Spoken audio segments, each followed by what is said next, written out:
Hi, welcome to the channel. Today we're just going to do a walking tour of the container garden and the two raised beds. First we're going to look at the micro tomatoes. This is little peeps. They are maturing and whenever we get ready to use them, they'll be ready. They've been ready for a couple, 3 days. Whenever they split, you need to use them fast because this one's already went bad on us. Because splitting, you got a couple of days before they go bad. Because with all the we've had a lot of rain this week, so we've had, like every other day, it's been raining, so I tend to split. Any tomato's going to split on that in that situation. Then over here we have the small raised bed. It's got different brassicas in it, and you do have one. Yay! I got a baby cauliflower. And we're kind of glad because the bad weather's supposed to be coming in about 2 weeks. So hopefully, yeah. So we're that's kind of the hard thing about planting this time of year is or whenever they start making this time of year. I was hoping that they'd be maturing now, but I had to replant. So the first batch didn't make it. So Yeah. it is what we got. These here are the other pineapple guavas.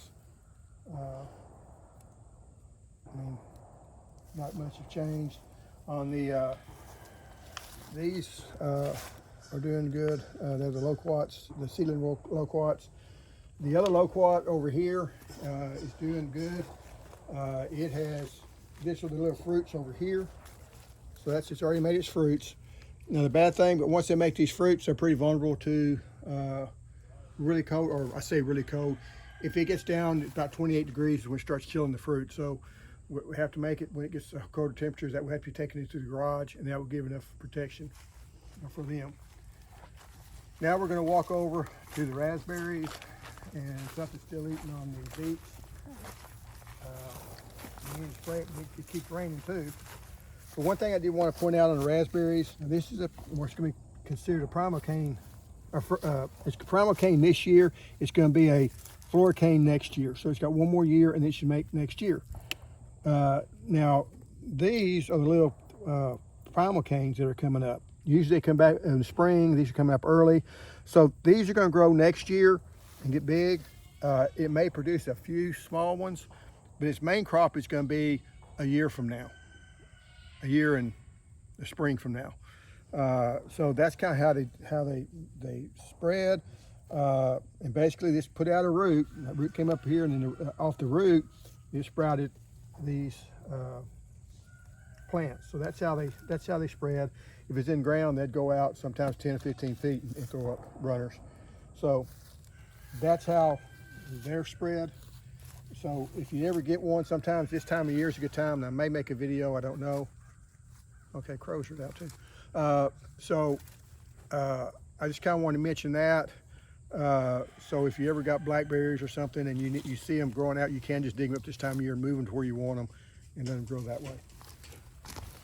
And up over here,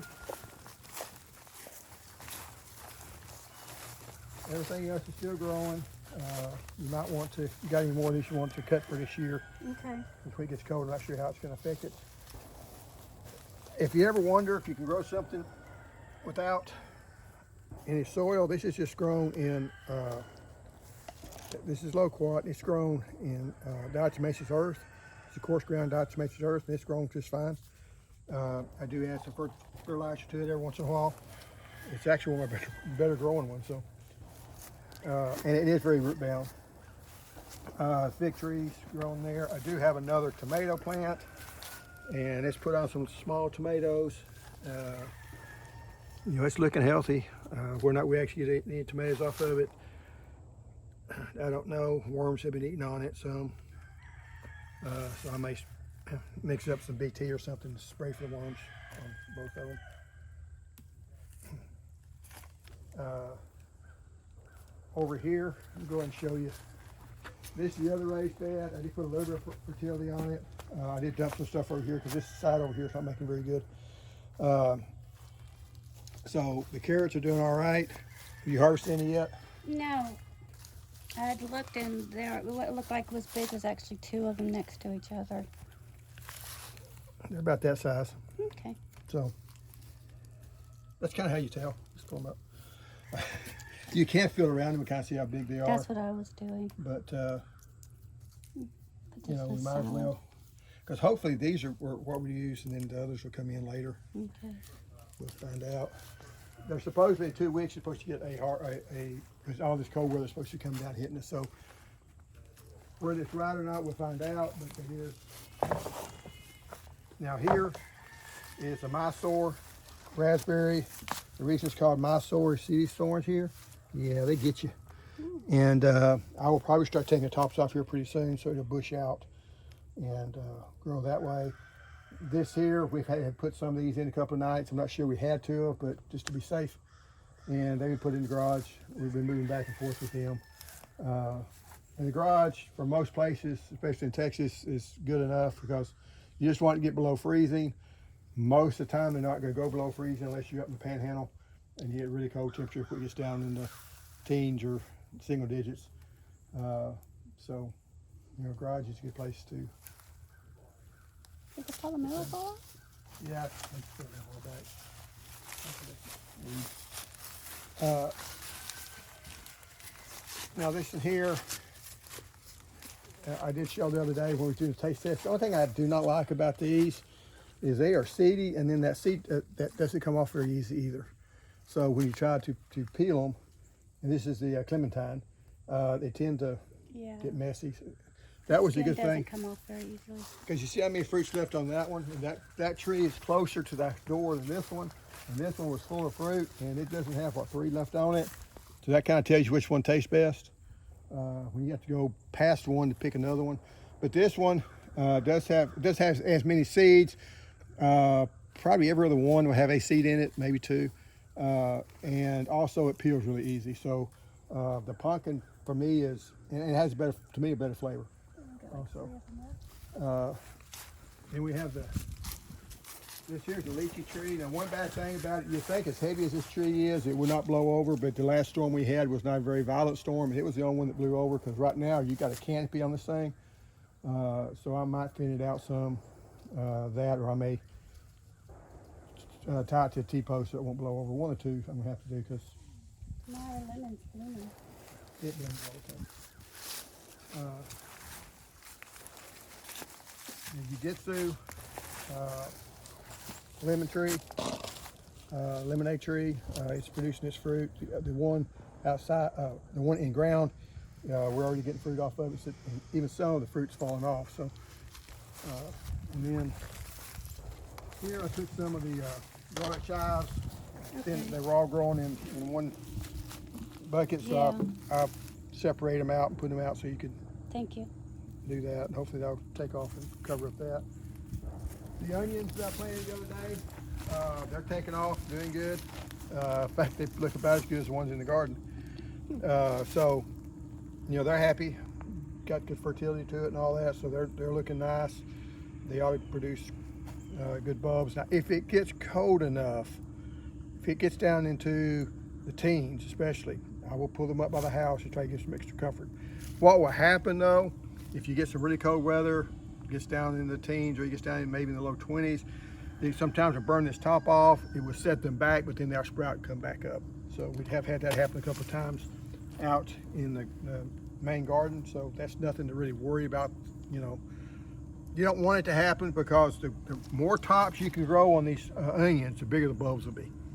So that's what you're trying to do. You're trying to get that bulb as big as you can get it, and it'll get to a daylight, usually latter part of February, first part of March, you'll start bulbing up. And at that point, it doesn't do any good to fertilize it, because it's going to get as big as it's going to get. But you do want to add the fertilizer now to get that top as big as you can get. So little tops are little onions, big tops are big onions. So it's not really that hard.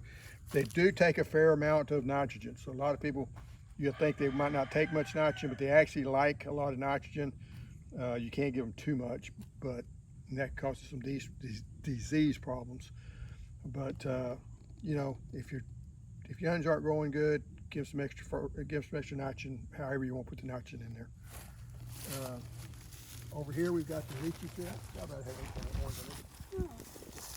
Ain't doing much. No? But I think this is the Valencia orange. I think they are later. And that might be one reason. In the taste test, we tried the navel orange and it wasn't very sweet. That might be the reason. It may not just be quite ready yet. This here is the other lychee tree. It's doing well. It's filled out its pot. Hopefully it will help pollinate that other one. The past years I got really good blooms on the other tree, but they didn't sit very well. So I'm hoping that having two different varieties will help it sit. This is the Kishu mandarin. It's a very good tasting mandarin. Really like it, easy to peel, kids love it.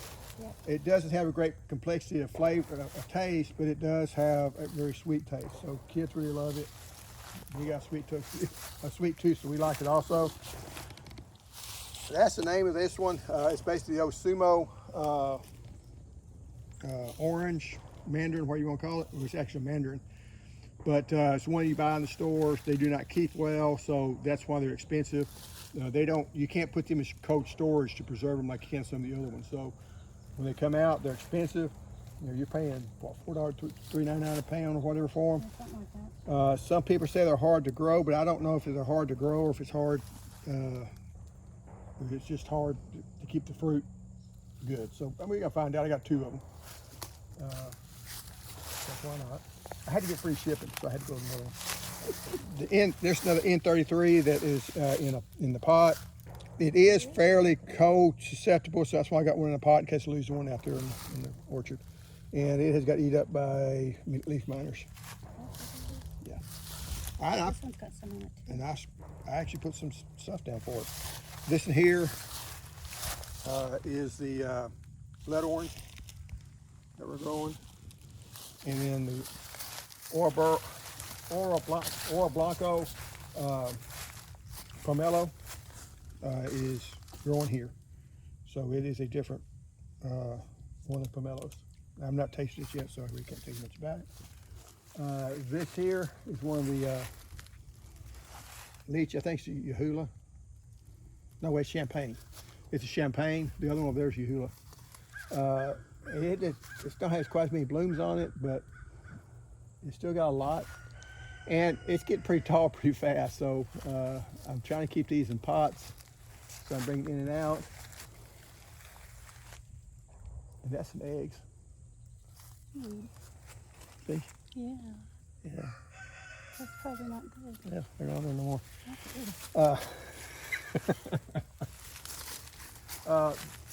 Over here, this is the herb garden. This here is the Okinawa spinach, and this here's oregano. The thyme's going up over here, and this here's one of the blueberries.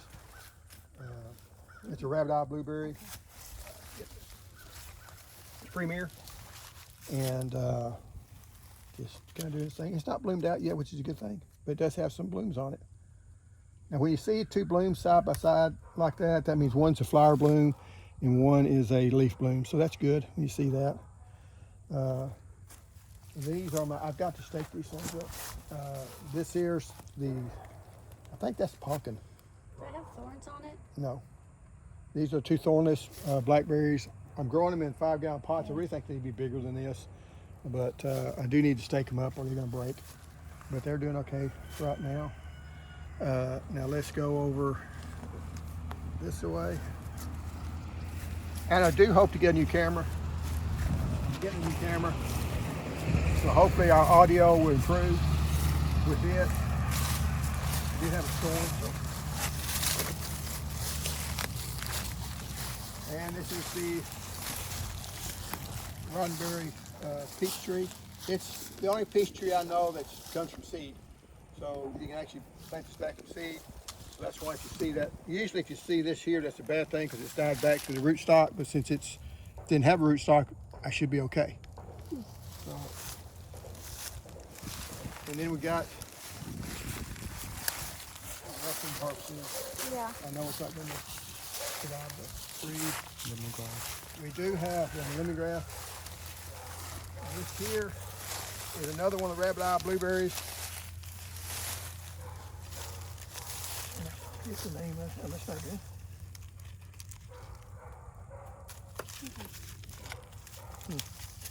Maybe I'll label your stuff better. It was labeled, but it's one of the rabbit eye blueberries, premiers. But bad thing about it is it's already set fruit. Goodness. So that's the blueberries on it now. So, oh, that was fire ants on that. That's why he's doing that. Remind me that would come back. What you'll do on this when I got fire ants like this, I'll pick the pot up because they gotta hit the ground. See, there's the fire ants. So I'll put the poison there. It's also over here too. And then I set it back down. That way the roots aren't getting exposed to the poison. So, and you do want to kill it because that fire ants will mess up the root system. These over here, this is kind of a hybrid between the two. It's pink lemonade. It's actually got some blooms on it. And it actually got some fruit on it. I was too. gonna say it's got berries on it. And this is Sweet Chris. It hasn't bloomed out yet, which is nice. This is No Chaser. And these are Southern High Bush. This one's O'Neill. And this one is Sweet Chris. Sweet Chris is probably the best tasting of the Southern blueberries. They make good too. Yeah, they're good. Well, They have when the other ones haven't made as much. yeah, but we don't have the good one. The Emerald used to make way better when it's good tasting. We only got 2 varieties actually. I think there's 3 varieties. Okay. This one of them. O'Neill makes okay. This bush itself never has been very productive. The pink lemonade is a shy producer. But overall, if you're looking at just regular blueberries, the Sweet Chris is not the top producer. But it does seem to produce some every year. The thing about lemonade tree, I think it's the pink lemonade, is it's got a chill factor that we may not always meet. And I think it needs more cold weather. They don't say that, but that does seem to be how that's been working out. You know, I hadn't heard anybody change that, but it does just seems to be something like that. What happens. This here is the figs I got growing, and these just won't quite. And then, like I said, this is split on. Well, let's see. Yeah, it's split on us. And honestly, this time of year probably should be pulling these off, but they just split on you like that. Once they split on you, they're not any good. And that one there is not quite ready. You just don't want to eat it yet. But you're so close. I mean, if it was a summer, in about 2 days, that'd be ready. You got long. What did I say? Not real cute. And, you know, like I said, I should go in here and pull all these off. They're not going to make. So.